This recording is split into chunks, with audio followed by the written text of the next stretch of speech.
قربانی کے تعلق سے خود محبوب دو عالم نور مجسم حضور اکرم صلی اللہ تعالی علیہ وسلم نے ارشاد فرمایا،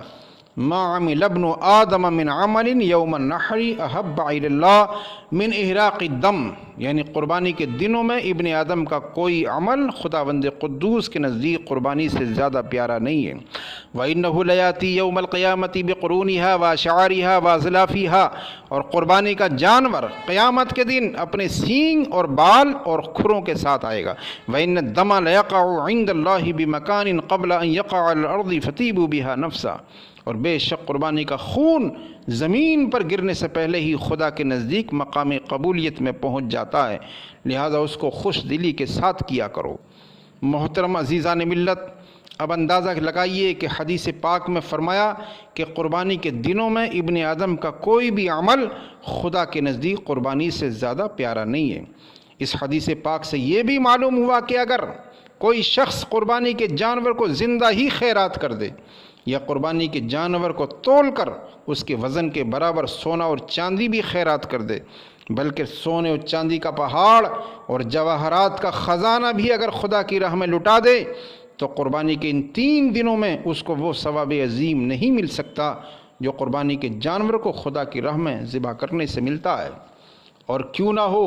جبکہ قربانی کے جانور کو خدا کی راہ میں ذبح کرنے سے حضرت ابراہیم خلیل اللہ علیہ السلام کی تاریخی یاد تازہ ہو جاتی ہے۔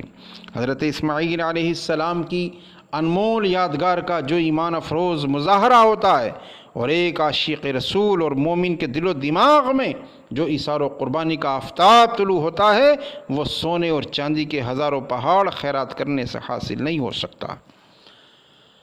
اور قرآن پاک سے یہ بھی ملاحظہ فرمائیں کہ قربانی کا جانور کیسا ہونا چاہیے۔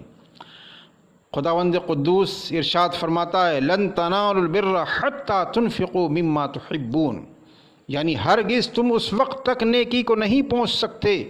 نیکی کو نہیں پا سکتے جب تک کہ خدا کی راہ میں اپنی محبوب ترین چیزوں کو خرچ نہ کرو۔ اس لیے قربانی کا جانور نہایت فربا ہونا چاہیے، تندرست اور خوبصورت ہونا چاہیے۔ خود نبی اکرم صلی اللہ تعالیٰ علیہ وسلم ارشاد فرماتے ہیں، سمنوا ضحایاکم فإنہا علی الصراط مطایاکم، یعنی تم موٹے جانوروں کی قربانی کرو کیونکہ یہ قربانی کے جانور پل صراط پر تمہارے لیے سواریاں ہوں گے۔ واضح رہے کہ اونٹ اور بھینس وغیرہ، بھیڑ بکری اور دمبے کی قربانی جائز ہے۔ اونٹ 5 سال کا ہونا چاہیے، بھینس وغیرہ 2 سال کی ہونی چاہیے، اور بکری 1 سال کی۔ ان جانوروں کی اس سے کم عمر ہو تو قربانی جائز نہیں ہے، اور دمبا بھیڑ کی عمر 1 سال ہونا ضروری نہیں ہے۔ یہاں تک کہ 6 ماہ بچہ اگر دور سے دیکھنے میں سال بھر کا معلوم ہو تو اس کی قربانی جائز ہے۔ اور یہ بھی یاد رکھیں کہ ہر آزاد مقیم صاحب نصاب مسلمان مرد و عورت پر ہر سال اپنی ذات کی طرف سے قربانی کرنا واجب ہے۔ اگر نہیں کرے گا تو سخت گناہگار، قہر قہار میں گرفتار اور عذاب جہنم کا مستحق ہوگا۔ صاحب نصاب ہر وہ شخص ہے جو رہائشی مکان اور اسباب خانہ داری اور پیشے کے آلات اور اوزار کے علاوہ 52.5 تولہ چاندی یا 7.5 تولہ سونا یا ان کی قیمت کے برابر نوٹ یا پیسے یا تجارتی سامان کا مالک ہو، اور وہ اتنے روپیے یا ملکیت کا قرض دار نہ ہو کہ قرض ادا کرنے کے بعد صاحب نصاب نہ رہے۔ اور ہاں یہ بھی یاد رکھیں کہ زکوٰۃ دینے کے لیے تو نصاب پر 1 سال گزرنا ضروری ہے، مگر قربانی واجب ہونے کے لیے سال کا گزرنا ضروری نہیں ہے، بلکہ اگر کوئی شخص پہلے ہی سے